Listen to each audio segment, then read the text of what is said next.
দর্শক, সময়ের কণ্ঠস্বরের ফেসবুক পেজ থেকে আপনাদের সাথে যুক্ত আছি আমি কামরুল হাসান রুবেল। দর্শক, গত 24 ঘন্টায় কোম্পানিগঞ্জের বৃষ্টিপাতে ইতিমধ্যেই কোম্পানিগঞ্জের 8টি ইউনিয়নে জলাবদ্ধতা সৃষ্টি হয়েছে, প্লাবিত হয়েছে অনেকগুলো গ্রাম এবং রাস্তাঘাট।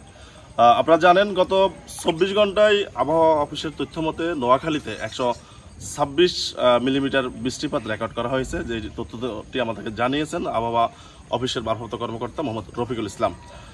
মৌসুমী বায়ুর প্রভাবে এই বৃষ্টিপাতে নোয়াখালীর বিস্তীর্ণ অঞ্চল প্লাবিত হয়েছে। রাস্তাঘাট সহ মসজিদ, মক্তব, মাদ্রাসা সহ অনেকগুলো প্রতিষ্ঠান কিন্তু ইতিমধ্যে প্লাবিত হয়েছে। আপনাদেরকে একটু দেখানোর চেষ্টা করি। আমি ঠিক যে জায়গাটিতে রয়েছে এটি হচ্ছে নোয়াখালীর কোম্পানিগঞ্জ উপজেলার চরপার্বতী ইউনিয়নের 2 নং ওয়ার্ড।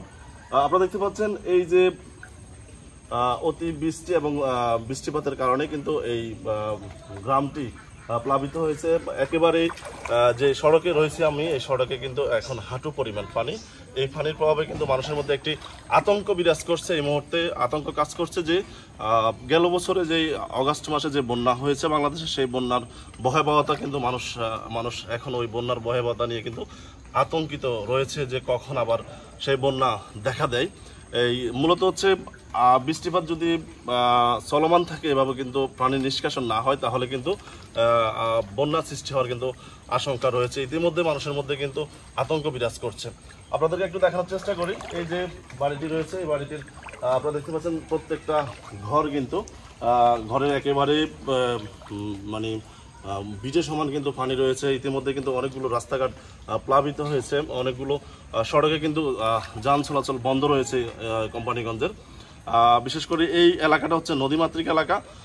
সমুদ্র উপকূলের যেই বাড়িগুলো রয়েছে তারা কিন্তু ইতিমধ্যে কিন্তু অত্যন্ত মানবত জীবনযাপন করছে। আপনাদেরকে একটু দেখানোর চেষ্টা করি। ইতিমধ্যে যেই ক্ষতিগুলো হয়েছে, বিশেষ করে মাছের ঘের সহ বিভিন্ন প্রজেক্ট কৃষি খামারগুলো রয়েছে, এই কৃষি খামারগুলো কিন্তু প্লাবিত হয়েছে। আপনাদেরকে আমরা একটু দেখার চেষ্টা করি। আমি যেখানটাতে দাঁড়িয়ে রয়েছে এখানে কিন্তু একটি মাছের ঘের রয়েছে। ইতিমধ্যে কিন্তু এই মাছের ঘেরগুলো কিন্তু প্লাবিত হয়েছে, মানুষ কৃষক ক্ষতিগ্রস্ত হয়েছে। যে বিষয়টি আপনাদেরকে জানানোর চেষ্টা করব, গেল বছরের যে বন্যা হয়েছে সেই বন্যা পরিস্থিতিতে কিন্তু এই সব অঞ্চলগুলো একেবারে কোমর পরিমাণ পানির নিচে ছিল, অনেক মানবত জীবনযাপন করেছে, অনেক ক্ষতির সম্মুখীন হয়েছে তারা। এই আশঙ্কা কিন্তু এখনও করছেন এখানকার জনসাধারণ। দর্শক, বন্যা পরিস্থিতি এবং বৃষ্টিপাতের পরিস্থিতি নিয়ে আমরা আবারও আপনাদের সাথে যুক্ত হব।